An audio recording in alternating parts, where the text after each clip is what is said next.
Happy New Year, everyone. Welcome to the very first episode of 2025 here at the Non-Skinnerian Podcast. I'm your host Roman Rackwitz and I'm thrilled to kick off another year of exploring the quirks of human psychology, the power of behavior, and of course, those aha moments that make us stop and rethink everything. So, here we are at the start of a new year, which is always a great time to reflect. And today I want to challenge you with a question that might feel a little, well, counterintuitive. Are you ready? Here it is. In a world where life has never been easier, why are so many of us actively choosing discomfort? Sounds strange, right? But think about it. We live in a time where convenience is king. Hungry? Open an app and your favorite meal is on your doorstep in 20 minutes. Need information? Just ask your phone. Feeling bored? Scroll for endless entertainment. Yet, despite all this, there's a rising trend. People are paying for challenges. Whether it's adventure sports, escape rooms, or extreme races, we are seeking out experiences that make us sweat, struggle, and even fail. Why? Why are we drawn to discomfort in a world built for comfort? That's what today's episode is all about. We are diving into the concept of suffering as a service.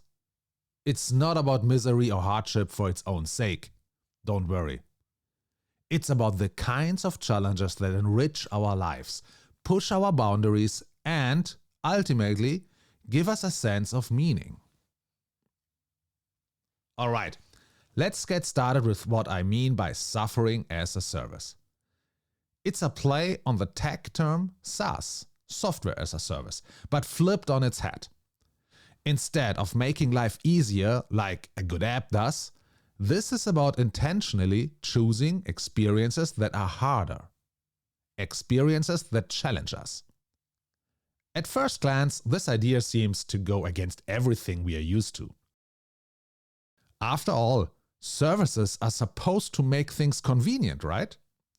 But there's the paradox. The easier life gets, the more we seem to crave meaningful difficulty.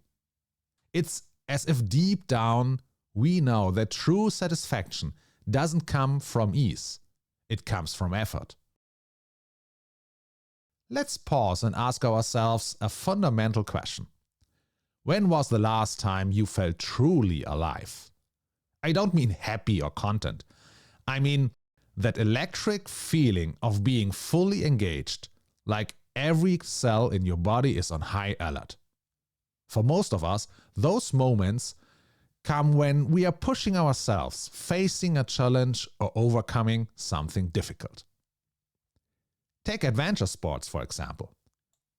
Why would someone willingly climb a mountain knowing their muscles will ache and their lungs will burn? Because when they reach the top, that view and the sense of accomplishment that comes with it is unlike anything else. That's the magic of discomfort.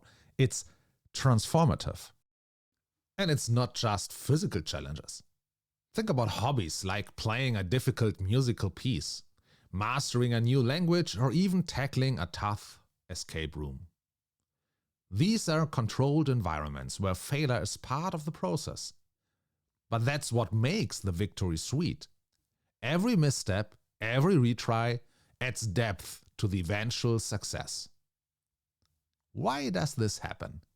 Well, it turns out our brains are wired to enjoy progress, not perfection. It's why video games are so addictive. They make us struggle just enough to keep going, but not so much that we give up.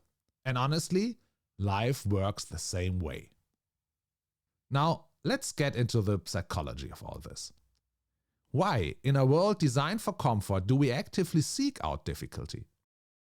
One reason is that comfort, while nice, doesn't give us a sense of meaning. When everything comes too easily, we start to feel like something is missing. That's where discomfort steps in. It gives us a reason to try, to strive, to grow. I like to call this the almost there effect. In earlier episodes, we've already talked about that. You know, that feeling when you're so close to succeeding, but not quite? That's where the magic happens. The thrill isn't in the win itself, it's in the journey to get there. Here's another angle to consider. In our modern world, we have traded a lot of tactile, real-world experiences for digital ones. Screens dominate our lives. And while technology is amazing, it can also leave us feeling disconnected. That's why hobbies that engage our hands and bodies, like woodworking, cooking, or rock climbing, are so fulfilling. They pull us out of our heads and into the moment. So, why am I telling you all this at the start of a new year? Because I think this idea, embracing challenges, can set the tone for the entire year ahead. What if, instead of making resolutions about avoiding things, like eating less junk food or spending less money, we made resolutions about embracing discomfort? What if we leaned into challenges, big or small, and saw them as opportunities for growth?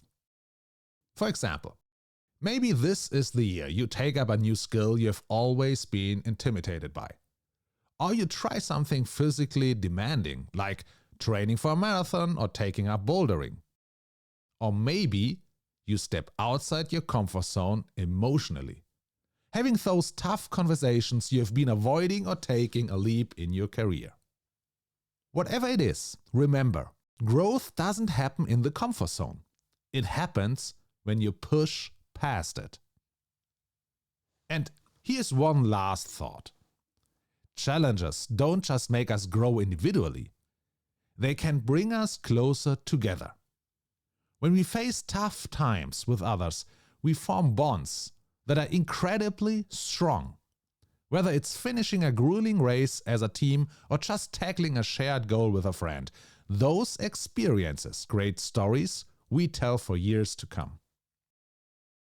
As Jane Doe once said, and I love this quote, "Experiences, not things, define our existence." Isn't that what we all want? To fill our lives with stories, not stuff? So here's my challenge to you. Dear listener, as we step into this shiny new year, think about the role of discomfort in your life. How can you embrace it? How can you make it part of your story? And for those of you in business, think about how this applies to your work. Are you offering your customers endless convenience? Or are you giving them opportunities to grow? Are you meeting their short-term desires? Or are you creating experiences they will remember forever? It's worth pondering. That's it for today's episode. Thank you for joining me on this deep dive into suffering as a service and why discomfort might just be the secret to meaningful life. If you found this thought-provoking, or if you're inspired to tackle a challenge this year, I'd love to hear about it. Reach out, share your story, and let's keep this conversation going. Here's to a year of growth, challenges, and stories worth telling. Stay curious, and I will see you next time on the Non-Skinnerian podcast.